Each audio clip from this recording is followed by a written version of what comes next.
వార్షిక బడ్జెట్ లో కీలక అంశాలేంటో మీకు తెలుసా? తెలంగాణ రాష్ట్రంలో కాంగ్రెస్ పార్టీ గెలిచిన తర్వాత ప్రవేశపెట్టిన మొదటి బడ్జెట్ ఇది. అయితే ఈసారి వార్షిక బడ్జెట్ 2,91,159 కోట్లు. అయితే ఈ బడ్జెట్ లో కేటాయింపులు ఎలా ఉన్నాయో చూద్దాం.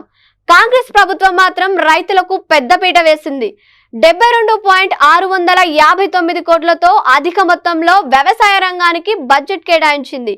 ఎస్సీ సంక్షేమం కోసం 33,124 కోట్లు, నీటిపారుదల రంగానికి 22,301 కోట్లు, విద్యారంగానికి 21,292 కోట్లు, ఎస్టీ సంక్షేమం కోసం 17,156 కోట్లు, విద్యుత్ రంగానికి 16,410 కోట్లు, హోంశాఖకి 9,564 కోట్లు, బీసీ సంక్షేమ శాఖ కోసం 9,200 కోట్లు, ప్రజా పంపిణీ కోసం 3,836 కోట్లు, మైనార్టీ సంక్షేమం కోసం 3,003 కోట్లు, స్త్రీ శిశు సంక్షేమ శాఖ కోసం 2,736 కోట్లు, పరిశ్రమల శాఖ కోసం 2,762 కోట్లతో బడ్జెట్ ప్రవేశపెట్టింది.